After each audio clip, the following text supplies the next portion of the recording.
early June 2022, Harper Woods Police, just northeast of Detroit, received an emergency call from a woman who was being held hostage. I'm being held hostage. You're being held hostage. My house father, he was trying to kill me. When officers arrived, they found a street in chaos. Grab that baby. Another victim, knife still in her back, had escaped a brutal attack, yet was unable to tell them which house she had run from. We're trying to find out what address. What's your address? This house right here. Yeah, there's blood all over the door. I would not see that. Further chaos ensued over the following hours. Oh, shit! House on fire. Move! Let's go! Yes, sir. Yes, sir. When the flames were finally extinguished and the victims accounted for, investigators discovered that the events of that awful day did not happen in isolation. The story of this horrific triple murder began a month before, with a video of the killer in the middle of the night disposing of his first victim. Hi there, I'm Kevin, and welcome to Just Thought Lounge. Today's case begins with a bit of a mystery, a whodunit, though it quickly spirals into a scene of chaotic violence. There has been some misreporting of this crazy and at times confusing case in the media, but today we're going to tell it directly from the case file. Let's take a look.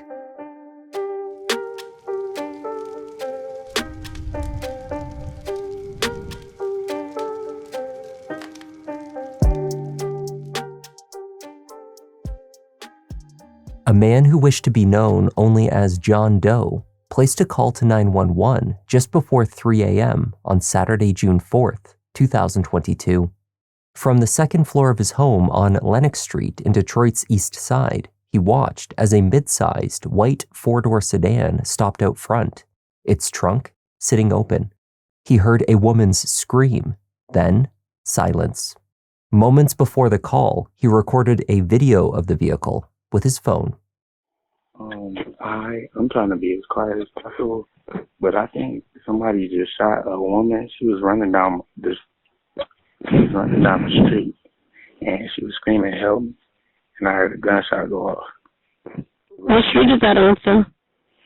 Lenox Street. But you don't know for sure that she was shot? I don't know, but after I have a video of the dude's car, and it was a person in the passenger seat, and he ran back to the car, and he closed the trunk. I don't know if she was in the trunk, but his trunk was open. Like, she probably got out and took off. But I still hear some crunching, like, over across the street in the backyard somewhere. And the trunk was open when I looked out the window. But when I heard her exact words were, "Help me," and she screamed, and then you heard the gunshot go off. And then everything got quiet. And then, like, 2 minutes later, I decided to take a video of the car, because the car was still sitting there with the trunk door open and the driver door open. So is it in the backyard next door to you or across the street? Across the street. It's like a open field, but it's a lot of sticks and twigs. As the caller recorded the video, he could hear rustling noises from the vacant lot near his house. Moments later, the video captured a man running back to the vehicle, close the trunk, and drive off. Convinced that he had just witnessed portions of a murder, John Doe waited patiently for the police to arrive on scene. But that night, they never came. Just after noon the following day, the anonymous man chose to investigate. In the vacant lot, just inside the vegetation that lined the edge of the property, he found a body. Yes, I called about somebody getting shot last night, and the police never came out, and I'm walking down the street, and her body is right here. What's the location? Lenox and Canfield. 1 moment. Matter of fact, I got a video of the nigga car who did it, and I'm about to tell you what time I took the video. Okay. At 2:52 a.m., probably at 2:50, the lady was screaming help. She was running down the street, and then all you heard was a gunshot, and then it got quiet. And then I called you guys, and y'all ain't do shit. And now this lady dead right here by my house. When Detroit PD arrived, they found what appeared to be drag marks in the dirt, leading beyond the curtain of a driveway next to the lot. A shell casing was located in front of the house on the street. Past the overgrown sidewalk, the victim was laying among the trash and foliage. A young woman, she was only partially dressed and carried no personal items or ID.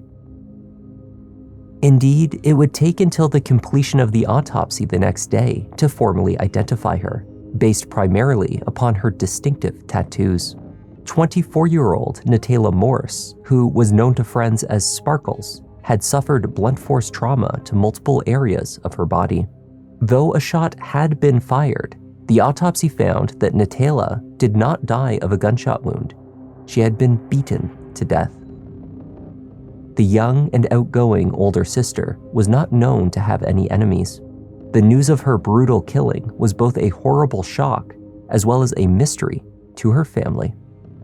She was viciously beaten, left in a field. Someone out there did this to her. She didn't deserve this. Last time I saw her, I hugged her and told her I love her. And my kids was about to graduate, so she was talking about, oh, I'm going to come down to the graduation. Yeah, she died the day before her sisters graduated. They had to go across stage the next day knowing their sister died. I told them, do it for your sister. So they went across stage for her. They did it for her. There were multiple home security cameras in the area surrounding Lenox Street. Investigators surveying the neighborhood, however, could not find a single one that was working properly and had activated around 3 a.m., which gave a view of Natayla's killer. They had only the video taken at a distance from John Doe's phone. They also learned that Natayla drove a white sedan, similar to the one seen on Lenox Street that night. It seems her Ford Focus was set aflame sometime during the night. That call to 911 was placed around 3:30 a.m. Detroit 911, what's the emergency? The car is already on fire. The white Ford Focus. After firefighters put out the flames, the Focus was towed to a secure area. In the back seat, only mildly damaged, was a backpack. In the bag, investigators found Natayla's bank cards and other personal effects, including her cell phone. Investigators began aligning the cell phone location data with the Ford Focus on its route from Lenox Street, where John Doe captured the driver on camera, to the area near Lappin Street, where it was set aflame. Beginning at about 11:30 p.m. on June 3rd, Natayla's vehicle first drove to Kilbourne Street, which is in the Connor neighborhood of the east side. It is primarily residential. From Kilbourne, the car made a lengthy stop near 7 Mile and Evergreen, a commercial area with plenty of parking. Cameras did not capture the individuals inside of the parked vehicle during this time, but they did pick up on the vehicle's movements when the journey resumed. Curiously, before arriving at Lenox, the car drove back towards Dickerson Avenue, which crosses Kilbourne Street, and that would not be the last time. Minutes before 3 a.m., the car is captured driving towards Lenox, with its trunk already open. By 3:03, it is fleeing the area. Before it was set on fire, the car made one final stop, somewhere on Kilbourne Street.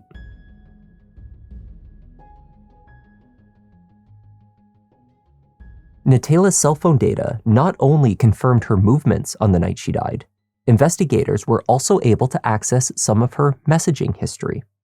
They found that on the day she died, she was in contact with a man named Therese. The two made frequent arrangements to meet. Their relationship did not appear to be a romantic one, exactly, but rather a physical and casual one. As it turns out, Therese lived in a house on Kilbourne Street. He was brought in for questioning, and a search warrant was executed on his home. So I got the call, like, man, something happened to Sparkles? Because that's what we call it. We call it Sparkles, because that's her little nickname. I'm like, bro, something happened to Sparkles? And I called one of her friends. One of her friends didn't even know what happened to her. I'm like, what happened to Sparkles? She's like, I don't know. Why you say that? Why you say that? I'm like, cuz, motherfucker, it's on the internet. something just happened to her. She called, she like, I'm gonna call you back. Hung up, and call me back. Oh my God. Therese was extremely cooperative with the Detroit detectives. He handed over his cell phone for a data extraction. He offered his DNA for testing against samples from the Ford Focus and the crime scene. And he took a polygraph test. Therese explained that he had not seen Natayla for several days before her death, and he had never been in her car. So it's safe to say your DNA is not going to be nowhere in her car? Never. Won't be at all. Never been in her car at all. Or on her. Or on her. Messages supported Therese's assertions. He passed his polygraph. The search of his home did not turn up anything suspicious. DNA testing would take some time, but detectives were already seeking new leads. The link to Kilbourne Street was clear. Could Natayla have known anyone else on that street? You know, if she danced with anybody on your block, has she ever mentioned that she fucked around with anybody over there? I told you, we don't really mention nothing to each other, but she was. We're trying to get to the bottom of it. And again, you know, if this clears you, that's fine. But rest assured, if it's some other things that we can't clear up that are pointing to you, we're going to have to address them. Okay? Therese was eliminated as a suspect, though it quickly became clear that he was far from the only man that Natayla had been communicating with. Indeed, her messaging history showed hookups with multiple men. In March of that year, the 24-year-old had lost her job at a Chrysler dealership, leaving her finances in delicate shape. At some point that spring, according to one of her closest friends, Natayla went from being a frequent dater to charging. Her family did not know. What was her job? What's her profession? Is that a profession? It's the oldest profession in the world. Well, I mean, you know what her job was, or what she was doing. So, I mean. Yes, I might know, but I still. Oh, you want me to tell you? Yes. Okay, so pretty much she was on the app, meeting people, like, whatever.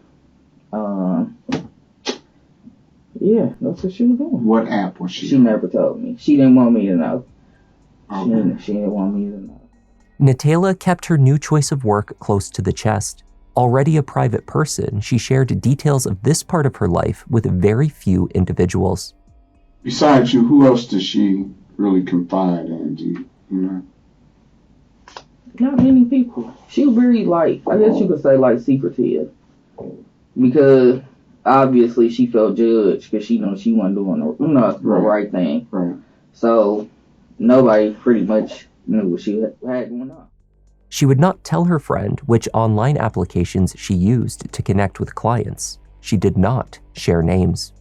Those who were in the know cautioned her to be careful and stay safe, particularly after she mentioned being on an app named Inmate Delight. A lady at Motor City. Okay. Because one day she got into it with a guy, and they were in the thing, she screaming for help and all this. And I'm like trying to tell her, like, you need to stop going out in the middle of the night. Right. Because anything can happen. And how would she communicate with? She told me it was an app called Inmate Delight. I believe that's what she told me. And then Say that app name again. Inmate Delight. Inmate Delight? Yeah, but I'm not sure. And I kept asking her if that's the name of it. She said, yeah. Investigators discovered that there was one other man that Natayla was in contact with on the day she died who raised red flags. 23-year-old Jonathan Lamont Welch. Jonathan had a criminal record, one that had started only 2 days before the murder. On June 2nd, his longtime girlfriend and mother to their baby boy, Zlayiah Frazier, reported a brutal assault. She told Detroit PD that she awoke in the night around 3 a.m. to her boyfriend angry and pulling her from the bedroom down the stairs to their living room.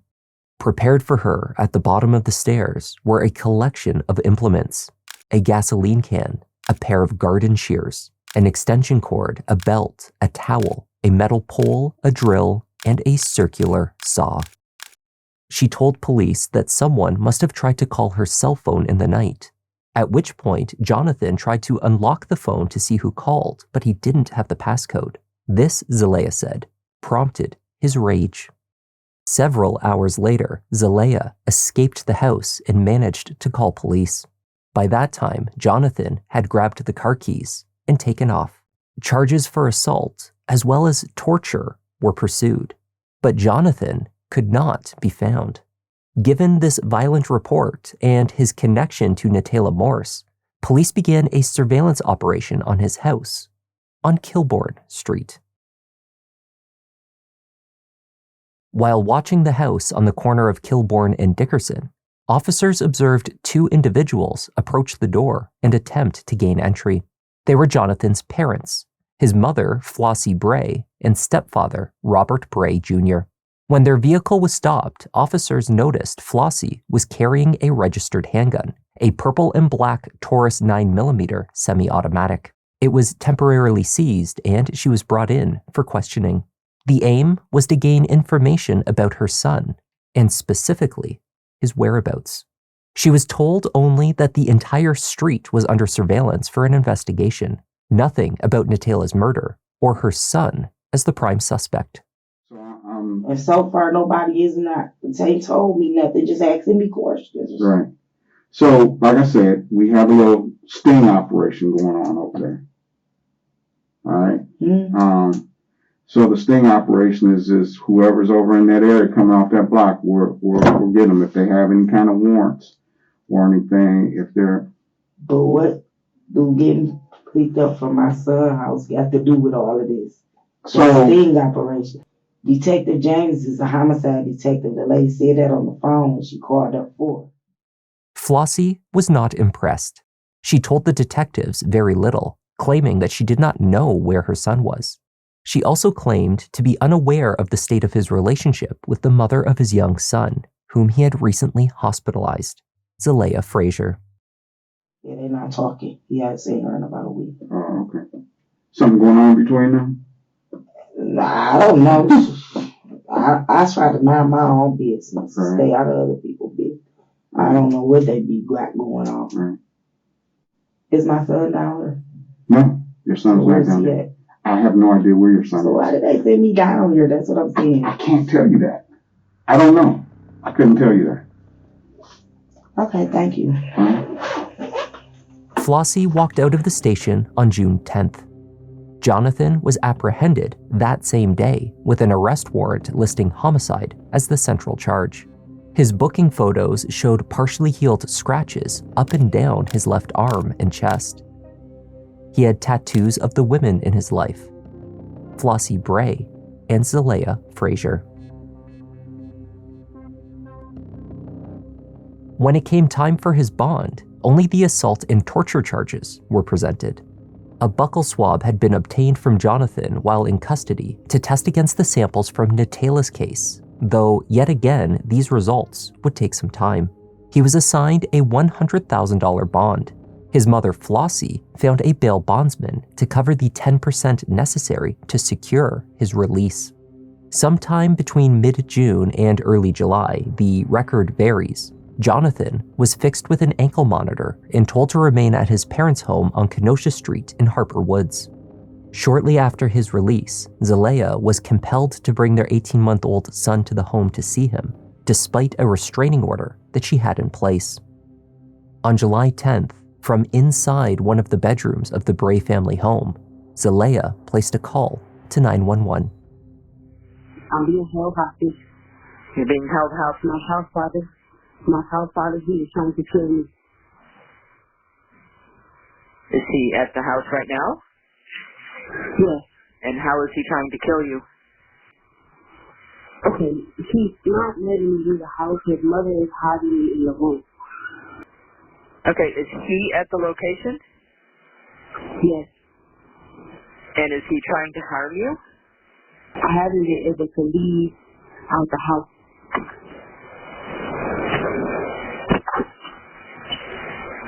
For how long?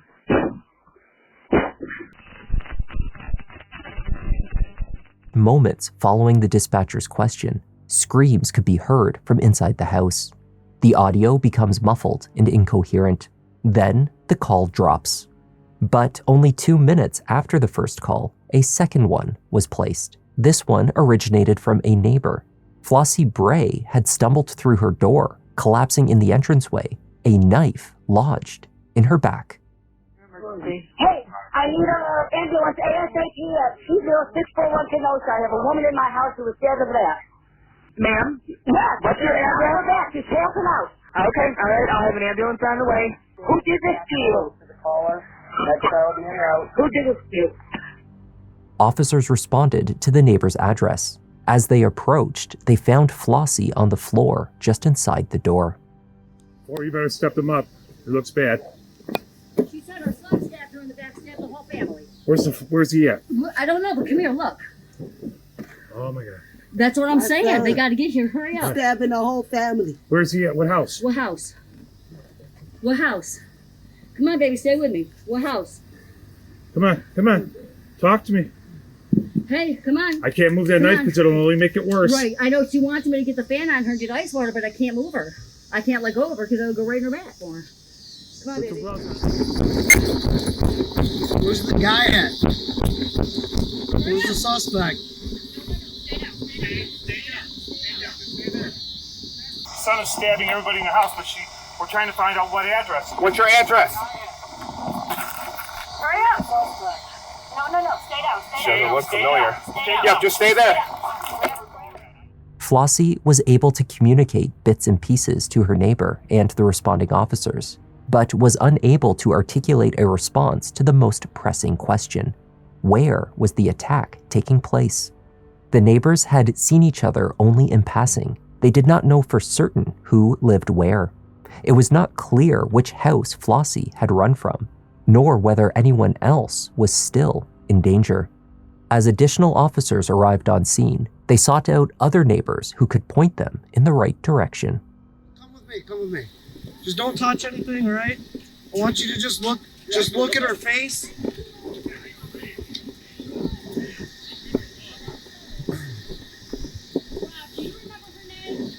Look at her face, tell her where she lives. Right there. Where? Right here? Greenhouse. This greenhouse? Right there with that, right 206. Okay, there's blood on the door. All right. Flossie was placed in an ambulance while officers tried to get a grasp on the situation.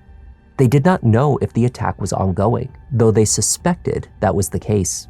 It was unclear how many other people were still inside the Bray house, though Zlayiah, who had placed the 911 call, was still unaccounted for. What they did know was that they had an interaction with Robert Bray Jr. only the night before. He had been involved in a traffic accident and was facing drug charges. Son is still over there, and it's a wife, he got a girlfriend, and they got a baby. And it's a man over there. He just had an accident last night. Yeah, we know about the man with the accident. So I think that's the son car right there. So he in the house. Okay. Hey, Matt. Mike. Here's what we got. Yeah. He's in the house. The son's in the house with a wife and a kid. 60. According to the neighbor. Do we have a phone number for that house? 16. Learning that both Jonathan and Robert were also inside the house, officers armed themselves and began to surround the building. As they caught a glimpse inside, they saw smoke. A fire had been lit towards the back of the house. I got movement inside the house. He's setting it on fire. The kitchen's on fire. Minutes later, from the street, a child was spotted in the backyard. Coming out of the back. We got a kid come out of the back. House on fire?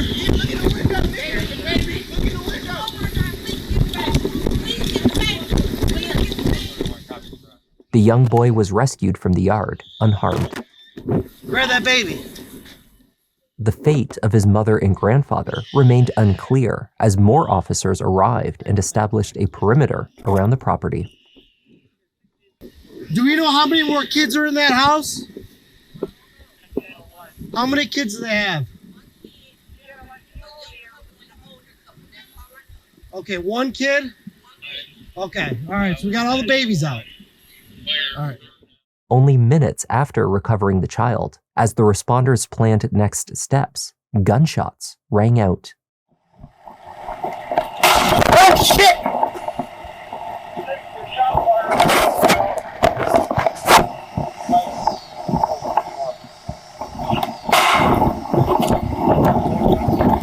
Get down! 4 to 5 shots were fired from inside the house, out of the front window and east side window, where 2 officers were positioned. They believed that at least 2 of these shots struck a house positioned behind them on the street. The Wayne County Special Response Team was called. Firefighters had already arrived, though were held back by the gunfire and potential hostage situation. Flames could be seen up towards the back of the building from the kitchen, then periodically calming down. The smoke, however, continued to build. As the evening wore on, random gunshots were fired out on the street.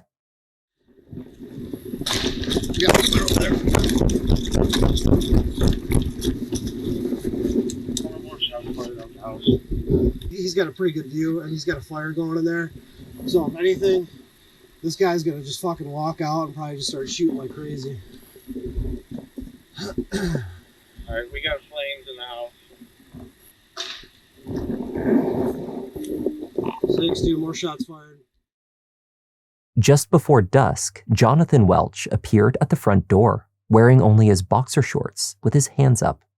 Just a guy on the porch on his belly. Crawl down the stairs! It was not clear to the officers at that time if he or his father was the shooter. Indeed, Robert Bray Jr.'s encounter after his car accident the night before had resulted in his arrest. He was already known to the responders on scene. It was possible Jonathan was another victim who was escaping the smoke-filled home. Flossie's statements made to the first responders on scene that her son had stabbed her were not taken immediately as fact, nor was this information widely shared amongst the responders in the chaos of the standoff. Crawl into that tree! Yes, crawl into that tree! Yes, keep crawling! Move! Move! Move! Jonathan crawled across the front yard and onto the street, slowly and cautiously. Keep moving. Yes, sir, I'm down. Keep moving. Yes, Keep sir. coming to me. Let's Yes, go. sir. Let's go. Yes, sir. Let's go. Yes, sir. Yep, you're doing a good job, man. Let's go. Yes, sir. Keep coming. Yes, sir. Keep coming. Yes, sir. Keep coming. Yes, sir. Keep coming. Yes, sir. Behind this fire truck. Huh? Behind the fire truck. Let's go. Let's go. Yes, sir. We just want to help you, man. Keep coming. Let's go. Let's go. No, You got a gun on you? No, sir. No? No, sir. Cuff him. Cuff him, sir. Cuff him. Cuff him. Don't make a move. Do not reach for anything in your fucking pocket. No crazy I will shit. shoot you. He cuffed me. I'm not doing nothing. Don't resist me. Head down. He cuffed me, officer. He cuffed me. Who else is in that house? Who else is in that house? Father and girlfriend. Your father and girlfriend? Yes. Who's got the gun? I don't got a gun, sir. Fire, fire, shut my. Go ahead, sir. I was talking to him. I'm sorry. When Jonathan was securely detained, he told officers that his father was the man with the gun. In the house. Girlfriend, stepfather. Did the guy arrested last night for heroin? Yeah, that was him. Who's got the gun in there? Yeah, that was arrested for the heroin. Okay. What's his problem? I don't know. Okay. Is his name? What's his name again? Robert Bray. Yeah, Robert Bray. What's his deal right now? I don't know. Is there any more babies in there? No, I got one son. All adults? Yes, I got one son. Is he out? Is my son out? The baby, right? Yes, Yeah, he's out. We got the son. All right. You're fine, man. You participated. I appreciate it. Handcuffed and with police escort, he was sent immediately to the hospital for treatment for smoke inhalation. He just crawled out of the house. I don't know if suspect or not. If there's anybody else in there. He just said it was the father, that old guy that we got. I'm pushing 160 on the heart right now. I can't believe it. I went up and grabbed that kid. And I think that's what's going through my head right now. He could have fucking popped me. As the evening wore on, the special response team arrived. The fire department kept a close eye on the flames. After Jonathan emerged from the house, there were no further shots fired, nor movement spotted from within. As the situation remained uncertain, officers stayed in position. The standoff would last roughly 7 hours. No. I'm starting to think Dad might be dead. Special response team members began breaking windows throughout the residence for a view of anyone potentially inside. Eventually, teams broke the side windows in the house, gushing water inside and putting an end to both the blaze and the tension on the street. I just want this to be over with. In suppressing the fire, the front door was forced open. Just inside the threshold was Zlayiah Frazier. She had experienced severe head trauma and was clearly deceased. Her autopsy would find numerous blows made with a hard object, possibly a hammer. 70-year-old Robert was found on the east side entrance on the landing area. This was near to where the fire had been at its strongest. Robert had also quite possibly been struck with a hammer. He had also been stabbed. Investigators speculated that Jonathan had set the kitchen aflame to burn evidence. He appeared to be slightly wet when he left the house, as though he had just taken a shower. Clothing was observed on the stovetop. Detectives recovered the handgun that had been fired at them from the house, a purple and black 9mm. It was Flossie Bray's gun. Flossie remained in hospital for several days following the attack. She was in critical condition and eventually put on life support. She passed away from her injuries days later. 3 days after the massacre at the house on Kenosha, Jonathan was released from the hospital and sat with Harper Woods detectives to speak about the incident. They did not, at first, discuss the murder of Natayla Morse. Jonathan told them that Zlayiah and their son had come to live with him weeks before at the house on Kenosha. He also claimed to have a good relationship with everyone prior to their murders. Now, you indicated that Zlayiah and your son Samuel had been living there recently. When did they move back in there? How long have they been staying there? I got out on You got out on the 8th of July.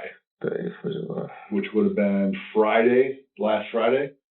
I didn't get out last Friday. I've been out for a month. You've been out for a month? Yeah, I've been at their house for a month. Oh, okay. The whole article, everything is just, hold on one second, because they said they arrested me on the 2nd. When they watched me walk away, they arrested me on the 10th. I don't care about yeah, so and again, I basically got out on the 14th. Okay. So if I got out June. June 14th. So you've been out a month. Right. So I'm only going by on what a prosecutor told me. Yeah, I'm going to tell you the facts. What's your relationship with mom and dad? Pretty good? Yeah, it's pretty good. Okay. Yeah. All right. What's your relationship with your fiance, Zlayiah? You guys pretty good? Yeah, it's pretty good. So whatever did or didn't happen a month ago, you guys kind of patched that up? Right, okay, correct. Jonathan provided a bizarre explanation for what had happened inside his parents' house on the day of the attack. His version of events attempted to account for everything: the use of multiple weapons, the knife, the hammer, the gun. He subtly mentioned having showered just before events unfolded. He had no explanation for how the fire was started, however. Jonathan claimed self-defense. His parents were arguing with each other over his father's traffic accident and drug arrest the day before. That spilled over to a physical fight between Flossie and Zlayiah over the assault charges against Jonathan. Exiting the shower, he decided to intervene, at which point the scene descended into a sort of family brawl. He hit me again in my arm with the hammer. I thought you just said he had a gun. No, he had a gun. He did have a gun. When he pulled the trigger, the gun didn't go off. So when the gun didn't go off, he hit me in my arm with the hammer. When he hit me in my arm... So did he have a gun in one hand and a hammer in the other then? Yes, correct. Okay. So he hit me in my arm. What kind of hammer was it? I don't know the specific hammer. I'm in the bathroom. Mm-hmm. When I'm in the bathroom, when I scoop his leg and I hit him, we both fall. We fall on top of each other. I hit him again. Once I hit him, That's when I'm crawling out the bathroom. I feel the smoke. So now when I crawl out the bathroom, I'm crawling towards the front door. Okay. How did this fire start in the house? I don't know how the fire started. I was just coming back to consciousness. I don't know how the fire started or anything about the fire. Jonathan's version of events only loosely aligned with the physical evidence recovered from the scene. He could not account for the countless and varied injuries sustained by his family. It was determined that the fire had been purposefully set, even without accounting for the many officers who witnessed it starting and stopping while they observed the scene from a distance. Your rendition of what happened, Jonathan, and I'm only stating this based on what Zlayiah said to us via 911, because she was able to call 911, and your mom said to us specifically when we arrived, and to include me, I was one of the first ones to arrive. Okay, so Zlayiah calls 911 and indicates that she was hiding in a bedroom and can't leave, that your mom was protecting her from you, and you were trying to kill her, and you had a knife. How my mama protecting her from me, and my mama got a licensed gun? Right, but that don't make sense. Analyzing the evidence we recovered from the house. You know, for instance, your mom's gun, the knife, the hammer, the lighters, and all those items I just told you about, Jonathan, the knife that we got out of your mom's back, the purple and black gun, the hammer, and the lighters that we recovered from the living room, every one of those items, Jonathan, has your DNA on them. Every one of them. Jonathan Welch was charged with 3 counts of first-degree murder. Then, on August 2nd, the DNA results were returned from the testing in the case of Natayla Morse. They had a match. He was a contributor to the samples found inside of the Ford Focus, as well as on her person. Jonathan had a 4th murder charge filed against him. These were in addition to attempted murder charges for firing his mother's handgun directly at 2 officers. On November 1st, 2023, he pleaded guilty and was sentenced to 45 to 70 years in prison. He held her hostage for hours. He did torture. My sister was fully naked when she ran out the house and ran to a nearby neighbor house to get help. How do you let somebody out that did that to somebody? How do you let them out? And she was ready for her new beginning because she was talking about the future a lot. You ever seen him before prior to all of this? No, it honestly kind of doesn't really make any sense how they have any connection whatsoever. So did he deserve a bond? No, especially that low. It's absurd. I'm honestly speechless. Definitely needs to become a big major thing because this happens all the time, you know. So much could have been prevented if they would have really looked at the bigger picture. You're a threat to the community. She was the oldest sibling of the 7 of us.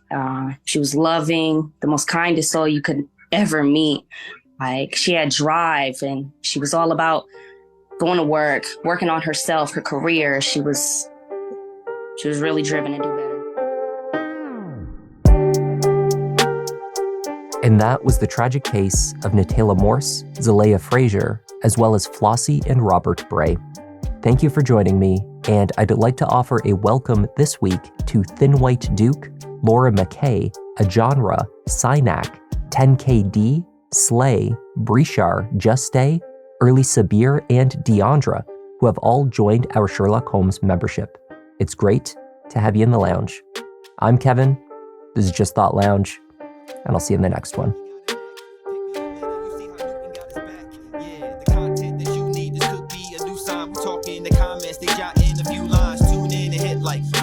Too kind. Feels like the whole world is online for true crime. Watch him on a run, but it's not a race. Really hard to disappear, poof without a trace. Sherlock Holmes with it, I put you in your place. Got my smoking pipe, only right, I crack another case like I